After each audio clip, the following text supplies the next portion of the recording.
Welcome to the world of AHC, where dreams take flight and futures are transformed. We have helped thousands of students from all around the world achieve their academic and career goals. We are more than just an education consultant. We are your bridge to success in the United Kingdom. Our support doesn't stop at the classroom door. We are here to assist you with any challenges you may face during your time abroad. Get ahead with AHZ today. AHZ, your pathway to excellence, your partner in success.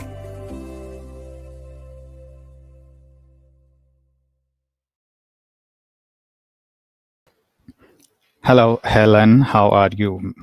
I'm very good, thank you. How are you? Fine, thank you so much.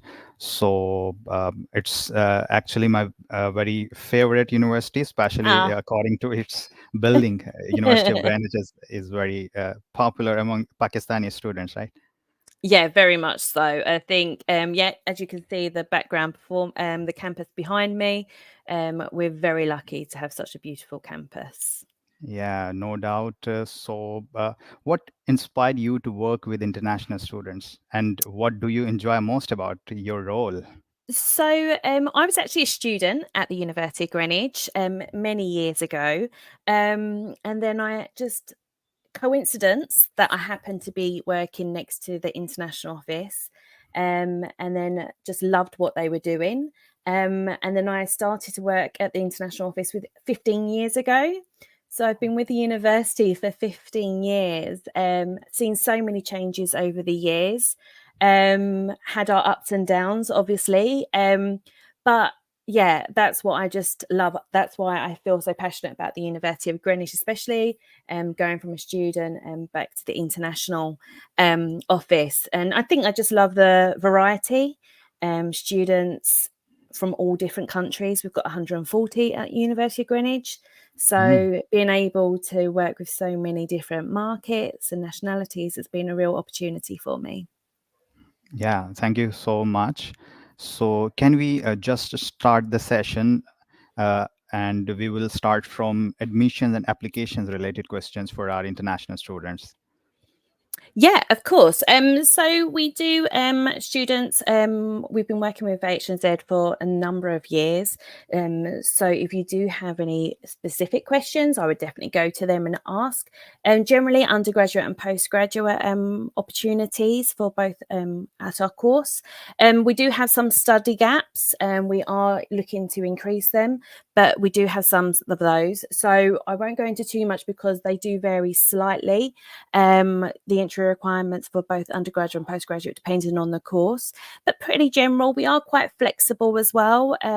So when in doubt, always check with H&Z. I'm sure there's something we can do. For English, it's IELTS 6 overall with a minimum 5.5. Again, all alternative options are available, so definitely go for that. But again, I just want to rephrase, go to H&Z if any in doubt, and they'll be able to go through all the application process with you. Something that I'm very proud of at Greenwich is that we do try and aim for 48 hours applications. That's something that we know is so important, both for the students, because it gives them that confirmation that they do have a place. Obviously, there are some courses that do get referred to faculty that take slightly longer, but we do try for 48 hours, and that's something that I pride ourselves on at the university. Yeah, so is it like you, the average processing time for Pakistani student application is 48 hours, right? Yeah, so something that we have been very hard to achieve that, and something we're very proud of. Yeah, all right. Thank you. So can you please guide us about the scholarships are available for undergraduate and PG Pakistani students especially? Yeah, so we've just finished September 24 intake, and we now have the January 25 intake. Just some background, there is only one undergraduate program that is available, which is BA Business Management. So again, we're still open. And then we have a few programs in January intake. So again, we have the International Scholarship Award that students can apply for once they have an offer. It's between £1,000 to £3,000. We look at what course they're applying for, the reason why they're applying for the University of Greenwich. So there's a number of things that we do. It's a simple form that you have to submit, and then you can do that. We haven't just opened yet for September 25 intake, but we are looking to increase a early payment scholarship. So for those payments that are made, hopefully before the 1st of March, that is hot off the press, and we haven't fully launched that yet, but we are looking to bring in that early confirmation of deposit. So for those that do pay their deposit before the 1st of March, they would be rewarded an automatic scholarship. We've never done that before at the University of Greenwich, so this is going to be new and a trial for us. But we will still have the International Scholarship Award for September 25, but it won't go live until around mid-March, end of March. All right. So can you please guide us about the eligibility criteria for those scholarships from 100 to, £1,000 to £3,000? Yeah, so as I say, it's just an online form you have to complete. So it's once they, all students, once they have an offer, they can apply for it. With the International Scholarship Award, it's not automatic. We do look at the reasons why you've chosen the University of Greenwich, some background, what course you're applying for. So if it's a course that we're looking to increase our numbers, we may give more scholarships there. But also, as I said, for the September 25, we are bringing in that automatic early payment discount, which will be per payments made before the 1st of March. Yeah, great. It's really exciting. I think it's it is that automatic, and I think we've never done it at Greenwich, so I'm really excited. And hopefully everyone else, just that confirmation, 100% they will get a scholarship, and that's likely to be 2,000 for undergraduate and 1,500 for postgraduate students. Okay, that's really exciting and great opportunities for international students, especially from our country. Yeah, so, definitely. Let's try and get those applications and deposits in a lot earlier, because we do know there has been delays in Pakistan with visa applications. So we're trying to get you, the students, to make that confirmation a lot earlier than they maybe would. And that's just because we know that there can be delays with visas in Pakistan. Yeah. So can you please guide us about the study gap currently University of Greenwich is accepting for bachelor's or PG students? Yeah. Give me 2 seconds, because it has just changed. So let me just double check for you, because I do know he has just changed. But is a slight flexibility. But if it's like years over our study gaps, then unfortunately it wouldn't be a something that we could do. But for example, in undergraduate, it is, I believe, 2 years. But I will just confirm that. Yeah, so the study gap, so we asked for a 70% in high school, and the study gap is 3 years. However, for some markets, we do ask for 2 years, depending on if we've received recent visa refusals. But normally it is around 3 years. So that was a hard 2 years previously, and we've just increased that to 3 years to just give a bit more flexibility. If it's 3 years, 1 month, yes, we will. And for undergraduate, so for direct entry to majority of our programs, it's 60% at undergraduate at the undergraduate degree. And then for a lot of our courses, it's now 5 years study gap. However, for those higher risk that we currently see as a higher risk, maybe state market, it would be 3 years. And again, we'll share that with you. So therefore, HNZ knows that information straight away. All right, Helen. And what about postgraduate study gaps? So that's 5 years for postgraduate. And then some states we do ask for 3 years. Just because we've just seen the visa refusal slightly, so therefore we're just adding a bit more caution to that. But majority is 5 years now for postgraduate, 3 years for certain MBA programs as well. So we do monitor that. But again, definitely more flexibility. Then again, that used to be a hard 3 years.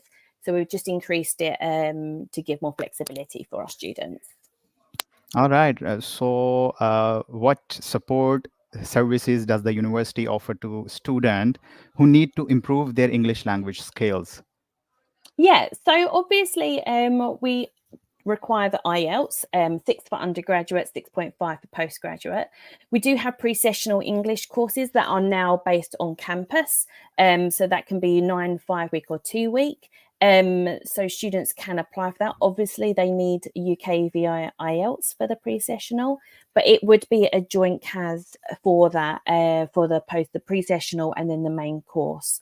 But once they're here, once students are here, if we feel that they're slightly struggling, there's lots of things that they can do, and we would support them with maybe extra English lessons. We do like a CAF that they can come and improve their English. But I do find the best thing is for when students do come, make sure that you are speaking English, even if you are maybe with students from Pakistan, but make sure you're trying to speak English, so it's then more the transition is a lot smoother, because definitely find that those that are more confident in speaking English will be able to then interact with their academics, with the other peers. So we definitely feel that. So maybe get on Netflix and just check a few English, listen to a few English films and everything like that to build that confidence. Yes, you are right. So can student take the University of Greenwich English language test? And I am talking about Oxford Oxford ELLT. International, yes. So we happily accept the Oxford International test. There is a discount on the website. So again, it is a smaller fee for students. Also, they do have their own online English course that we do accept, their own pre-sessional online. So we do accept that as well. But yes, for example, as I said, we do ask for the IELTS, but we do accept alternatives like the Oxford International, Pearson's, TOEFL. So there are alternatives out there that we do accept. Currently not Duolingo, but that again is something that we can maybe look into in the future. But at the moment, the key ones is, especially that I find from Pakistan, is the IELTS and the Oxford International English test. So university accept is on test center or online, Oxford ELLT, or both? Online or in person, currently at the moment. All right. So what are the entry requirements deadline for undergraduate and postgraduate applications? Are we talking January or are we talking September? We are talking about January. Yeah. January, definitely still going completely. The deadlines is normally early December, and that's just because the university does close for Christmas. So we do close around the 20th of December. So we just need to make sure that all the deadlines are before then. So again, we do change slightly depending on how we're going with programs, but it will be the same for undergraduate or postgraduate. So early December is our recommendation that you make sure that you get your application in and offer. And again, from my personal experience is make sure you get your application in a lot sooner rather than later. Don't wait for your English requirements or anything like that, because what we can do is make you a conditional offer depending on your English and IELTS. So my advice would be get those applications in sooner rather than later, just because there's more time to check with the English requirements. If there's a problem, if you change your course, there's more flexibility with that. Yeah. Thank you so much for guiding us. So what are the tuition fee for undergraduate and postgraduate programs average for our students who are watching us? 17,000 for undergraduate at the moment, and then postgraduate ranges at the moment for this intake 17,000 to around 21,000.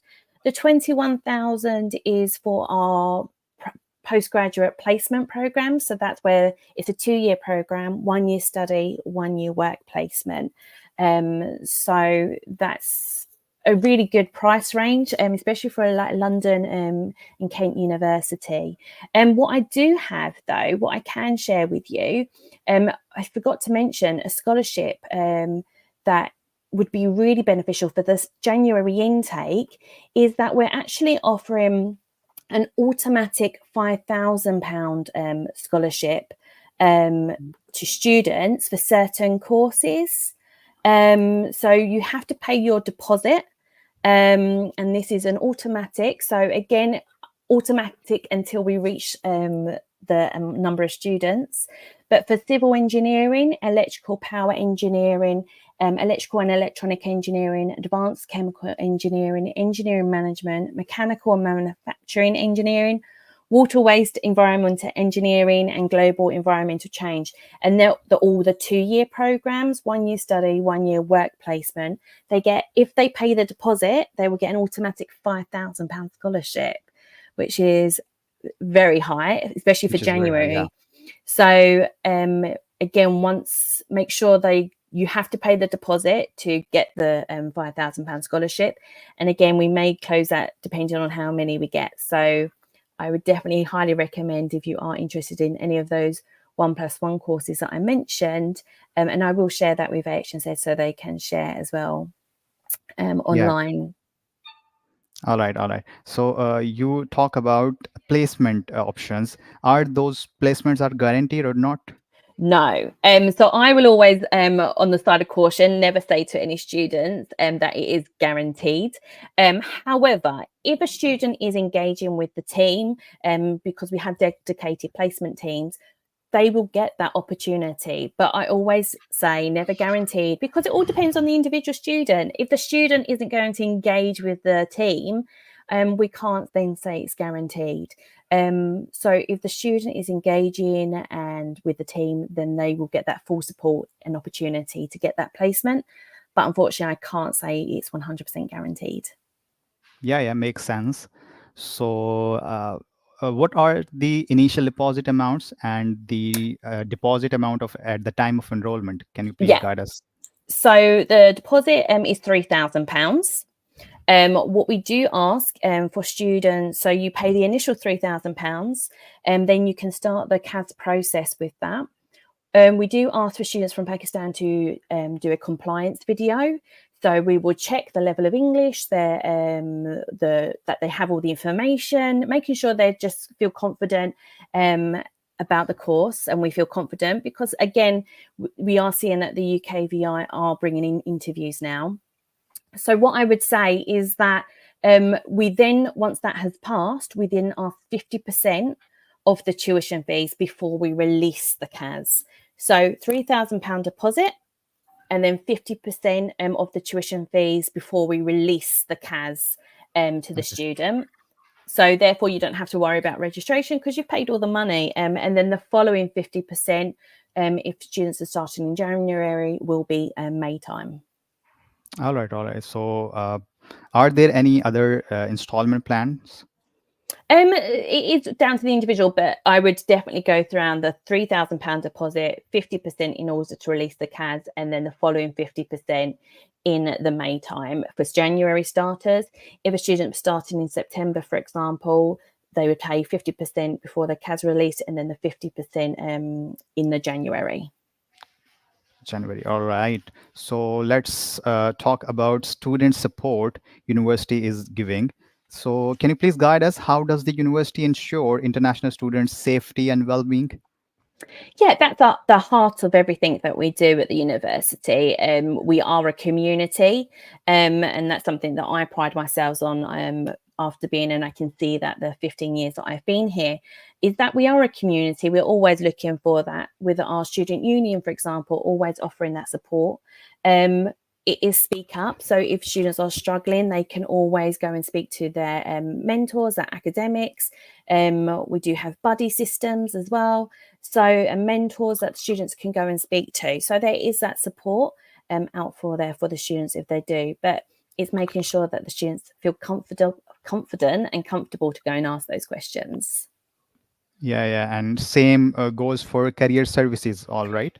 Yeah, so we have a brilliant employability team. Look, we know students have to work sometimes when they study, but also after with the graduate route visa that has that ability to work those 2 years.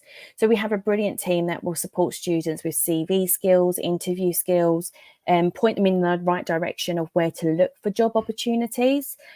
But even as a student, we have lots of career fairs that students are more than welcome to attend. So we have big employees coming in, giving advice, suggesting job opportunities. So there's so much in that space that we're really proud of for our students. Yes, yes. So, because we all know that the University of Greenwich is based in London, so how does studying in London benefits Pakistani student in terms of career opportunities and networking?